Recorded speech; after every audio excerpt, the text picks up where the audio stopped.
Hello बच्चों, let's read the question. So question says that a specified shell in the stomach release HCl to aid digestion. If they release too much, the excess can be neutralized by the anti-acid tablet. Which of the following should be more effective active ingredients in the anti-acid tablet? क्या बोला गया कि आपके पास specialised cell की बात करें जो stomach में रिलीज करता है HCl, वो क्या करता है एड्स डिजिस्ट पैदा करता है, एड डिजिस्ट। तो उससे न्यूट्रलाइज करने के लिए हम क्या करते हैं, एंटा एसिड यूज करते हैं। ठीक है, एंटासिड कह सकते हैं, एंटासिड कह सकते हैं। कौन सा एंटासिड है जो ज्यादा इफेक्टिव है, यूज नहीं करेंगे क्योंकि ये क्या एसिड है और ये भी खुद एसिड है तो न्यूट्रलाइज नहीं कर सकता।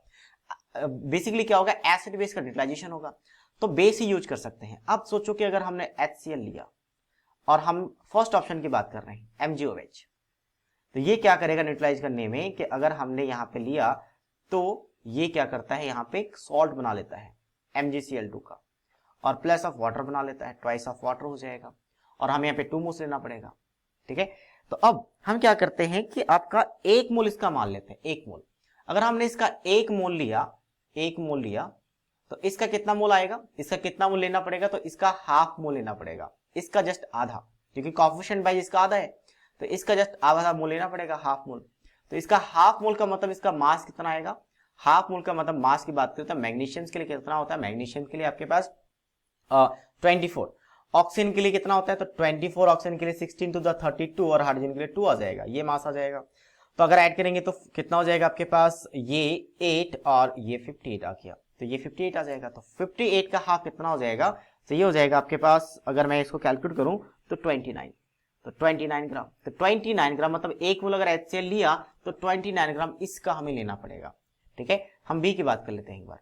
बी में क्या आपके पास इस तरह से सबका निकाल लेंगे, यहाँ पे HCl है तो यहाँ पे 3 मोल लेना पड़ेगा ताकि आपका बैलेंस हो जाए, AlOH होल थ्राइस, ये कन्वर्ट हो जाएगा किसमें आपका AlCl3 में और 3 मोल्स ऑफ वाटर।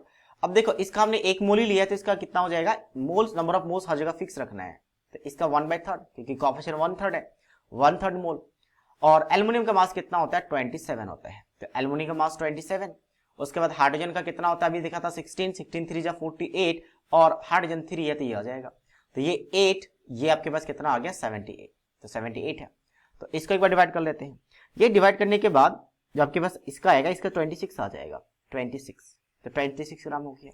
नेक्स्ट हम सी की बात कर लेते हैं, यहाँ पे कितना आपका आता है, तो HCl है, साथ में हमने कैल्शियम हाइड्रोक्साइड यूज किया है तो हमें 2 मोल लेना पड़ेगा इसका, तो यहां से कैल्शियम क्लोराइड बनेगा यानी सॉल्ट और प्लस ऑफ वाटर, यानी न्यूट्रलाइजेशन रिएक्शन चल रहा है हर जगह पे। इसका 1 मोल लिया तो इसका हमें हाफ मोल लेना पड़ेगा, मास के लिए हाफ इंटू कैल्शियम का मास होता है 40, ऑक्सीजन के लिए 32 और हाइड्रोजन का 2, तो ये कितना हो जाएगा आपका 74, ये आ गया 74। तो यहां से मास आ जाएगा आपका ये 37 ग्राम। अब सबसे ज्यादा इफेक्टिव कौन, सबसे इफेक्टिव वो होगा जिसका मास हमें कम लेना पड़े, कम मास में काम चल जाए। सबसे इफेक्टिव कौन हो गया आपका, aluminium hydroxide. So that means option B is the right answer of this question. So I hope you understood it well. All the best.